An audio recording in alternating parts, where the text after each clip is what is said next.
J'ai une addiction pour les gros billets, pour les chats qui aiment miauler, le whisky classe billet et les faces bébliées. Bienvenue à tous, on se retrouve au 8 rive gauche, 8 rue Grégoire de Tours, Paris 6e. Cette semaine, on va vous parler de la Jordan 4. Je vais pas vous parler de la Military, je vais pas vous parler de la Siemens, je vais pas vous parler de la Kipé Barré, je vais pas vous parler de mes courts japonais, je vais pas vous parler de la Thunder, je vais pas vous parler de la Toro, je vais pas vous parler de la Firehead, je vais pas vous parler de la Bred, je vais pas vous parler de la Cavs. Aujourd'hui, je vais vous parler de... Oh putain, elle vole. La Green Glow. Elle est prévue le 17 août. Tout d'abord, parlons de la boîte. Franchement, inutile. Qu'est-ce qu'on peut vous dire sur cette paire? Bah, pas grand chose. J'ai mis plaie. Ouais. On va vérifier quand même. Ouais. Un peu d'histoire. Il y en a pas. La raison de sa sortie, il y en a pas. Voilà la paire. Hop là. Grise, vert d'eau, d'où son nom Green Glow et non Dark in the Glow. On voit ce que ça donne? Elle est glow, rien du tout, ouais, elle est glow mais yuck. Green Glow. Les gens ils se sont enflammés, glow in the dark. C'est ça la couleur en fait, vert d'eau. Elle a l'air bonne facture, elle a une bonne languette résistante, le plastique est bien dur, elle a l'air d'avoir des belles finitions. Même les œillets ici, c'est pas comme la Thunder avec un plastique tout mou, ça va, il est moyennement dur. Pour obtenir une Jordan 4 Glow, il nous faut une Jordan 4 pure, une LeBron 9 Easter. On met tout ça dans la boîte, on mélange.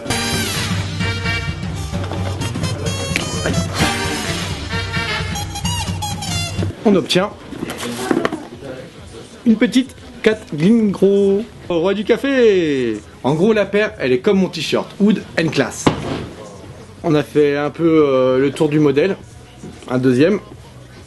Et puis bah, comme il n'y a pas grand chose à dire de plus sur ce modèle, on va se retrouver dans la réserve du magasin pour la suite de l'émission. Et voilà, dans l'arrière-boutique du 8 rive gauche, 8 Grégoire de Tours, à Paris, on va découper une petite Spyzac. On part tout de suite à l'atelier.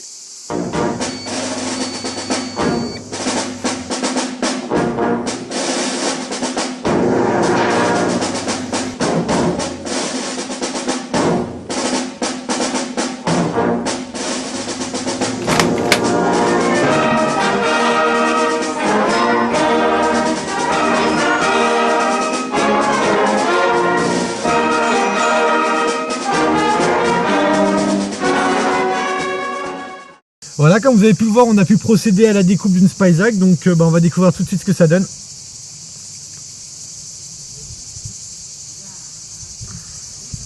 Oh, on est bien. Alors qu'on peut remarquer qu'on a un coussin d'air à l'avant de la basket, qui n'est pas apparent sur la Spyzac en elle-même, composé de 6 alvéoles. À l'arrière, on retrouve notre bulle d'air qui nous est chère, qui est bien rétrécie, ici, avec 3 alvéoles. Donc des coussins d'air moulés dans la semelle. On peut voir que la basket est assemblée avec du collage, du moulage et de la couture. Je vous promets que pour la prochaine vidéo, j'en saurai un peu plus sur tous les matériaux utilisés pour que ce soit la semelle, exactement ce qui est composé et tout. Mais bon, pour l'instant, on s'amuse. Il n'hésite pas sur les coutures, on peut voir qu'il y en a un paquet. Je me suis bien fait chier pour la démonter. Et en fait, les fils blancs apparents qu'on voit collés au fond, en dessous de la semelle de propreté, si vous enlevez la semelle de propreté de votre basket, vous verrez des fils blancs collés. Ils sont faits pour assembler le cuir et le plastique de la basket avec l'éléphant print. Voilà la semelle. Bon, j'ai eu la flemme, je vous avoue, de arracher ce petit côté d'éléphant print. En plus, la semelle est commencée à se casser ici. Mais bah voilà ce que ça donne une fois qu'on a enlevé tout le haut du cuir, la semelle de propreté. Hormis ce petit bout d'éléphant print, bah ça c'est on va dire une seule pièce. Ça, bah ça fait mal au cœur de voir une languette de 6 de Spyzac découpée. Hein. Allez,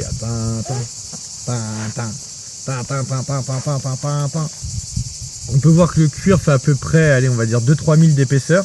C'est assez léger au final, cette partie-là. Et quand je vous disais qu'il y avait du moulage, collage et couture, bah, pour des éléments comme celui-là ou comme celui-là pour les passes lacets, ils l'ont pas mal exploité. Notre petite grille d'aération qui est apparue sur la Jordan 5, qui nous est chère, elle est également moulée, quoi, pas vraiment moulée, mais on va dire collée et cousue. Cette pièce-là, elle est située à cet endroit-là, au talon de la basket. Moi, j'ai toujours appelé ça une forme, je sais pas. Gamin, quand je mettais mal mes chaussures, ça se pliait et ça me faisait mal au talon au final. Et voilà, quelques années après, en découpant une petite Jordan, j'ai découvert cette pièce-là. On a découvert ensemble donc l'intérieur d'une Spyzac, Prochainement, on fera certainement ou une Libron ou une Air Max. En tout cas, j'ai une Air Max qui dort, donc il y a des chances qu'elle y passe. Vous pouvez retrouver d'autres vidéos sur la page Facebook Parlez-vous Sneaker.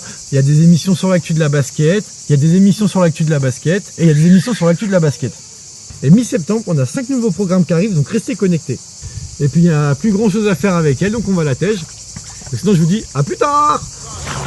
Très peu de choses en face de mes addictions, ça s'accumule avec le temps, un peu comme une addition, ça se passe tout en douceur avec cette phase de transition.